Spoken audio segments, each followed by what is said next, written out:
اللطيف الخبير الحليم العظيم الغفور الشكور العلي الكبير الحفيظ المجيد الحسيب الجليل الكريم الرقيب المجيب الواسع الحكيم الودود المجيد الباعث الشهيد الحق الوكيل القوي المتين الولي الحميد المحسن المبدي المعيد المحيي المميت الحي القيوم الواجد الماجد الواحد الأحد الصمد القادر المقتدر المقدم المؤخر الأول الآخر الظاهر الباطن العالي المتعال التواب المكرم الغفور الرؤوف المالك الملك ذو الجلال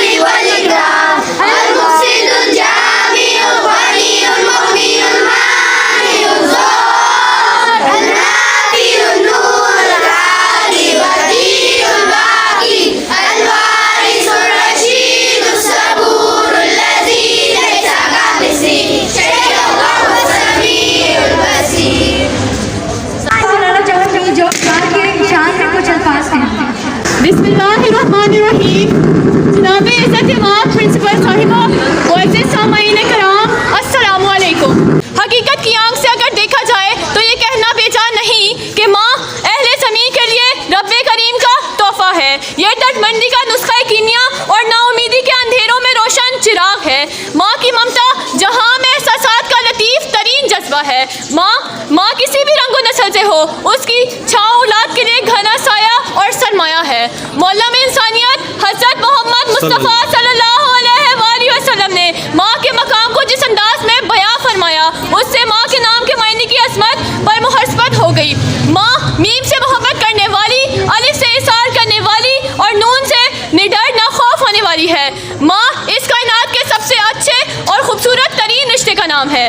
اللہ تعالیٰ نے اس کائنات میں سب سے خوبصورت چیز تخلیق کی، وہ ماں باپ ہے جن کا کوئی نام البدل نہیں ہو سکتا. بالخصوص ماں جیسی ہستی کو سب سے زیادہ فوقیت حاصل ہے.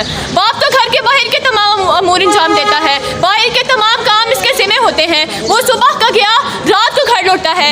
اس پورے عرصے میں صرف ماں کی ذات ہے جو گھر کو سنبھالتی، سنوارتی اور چلاتی ہے. وہ گھر کے تمام تر معاملات کی ذمہ دار ہوتی ہے، خاص طور پر بچوں کی پرورش، دیکھ بھال، ان کی خوراک، لباس، کھیلنے کودنے کے اوقات مقرر کرنے، گھر میں بہترین نظم و ضبط قائم رکھنے میں اس کا کردار بہت اہمیت کا حامل ہوتا ہے.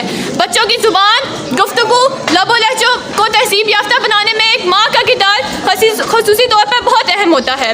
علی وقار چلتی پھرتی ہوئی آنکھوں سے عزا دیکھی ہے، چلتی پھرتی ہوئی آنکھوں سے عزا دیکھی ہے. میں نے جنت تو نہیں دیکھی، میں نے ماں ضرور دیکھی ہے. ماں کے اس رشتے کو بہت اہمیت دی گئی ہے. مقصود کائنات پیغمبر صلی اللہ علیہ وآلہ وسلم نے فرمایا، ماں کے قدموں تلے جنت ہے. حضرت رابعہ بصری نے کہا، جب میں دنیا کے ہنگاموں سے تھک جاتی ہوں، اپنے اندر کے شور سے ڈر جاتی ہوں، تو پھر میں اللہ کے آگے جھک جاتی ہوں یا پھر اپنی ماں کی گود میں سر رکھ کر جی بھر کر رو لیتی ہوں. حضرت شیخ سعدی نے کہا، محبت کی ترجمانی کرنے والی اگر کوئی چیز ہے تو وہ صرف ماں ہے. شاعر علامہ اقبال نے کہا، سخت سے سخت دل کو ماں کی پرنم آنکھوں سے موم کیا جا سکتا ہے. روایت ہے کہ رسول صلی اللہ علیہ وآلہ وسلم سے ایک شخص نے دریافت کیا، یا رسول اللہ، میرے حسن سلوک کا سب سے زیادہ مستحق کون ہے؟ فرمایا، تیری ماں. پوچھا، پھر کون؟ فرمایا، تیری ماں. پوچھا، پھر کون؟ فرمایا، تیری ماں. 3 مرتبہ آپ نے یہی جواب دیا. چوتھی مرتبہ پوچھنے پر ارشاد ہوا، تیرا باپ. صدر علی وقار، دین اسلام میں ماں کی نافرمانی کو بہت بڑا گناہ قرار دیا گیا ہے، کیونکہ ماں وہ ہستی ہے جس نے بچوں کو اپنا دودھ پلا پلا کر پالا پوسا، ان کی پرورش میں اپنی ہر راحت کو قربان کیا، اپنا ہر آرام تر اور اپنی ہر خواہش کو نثار کر دیا. بے شک اس مقام و مرتبے کو بیان کرنے کے لیے الفاظ نہیں، مگر ایک شعر کے ساتھ اجازت چاہوں گی کہ تیرے دامن میں ستارے ہیں تو ہوں گے فلک، تیرے دامن میں ستارے ہیں تو ہوں گے فلک. مجھ کو اپنی ماں کی میلی اوڑھنی اچھی لگی. آپ سب کی سماعت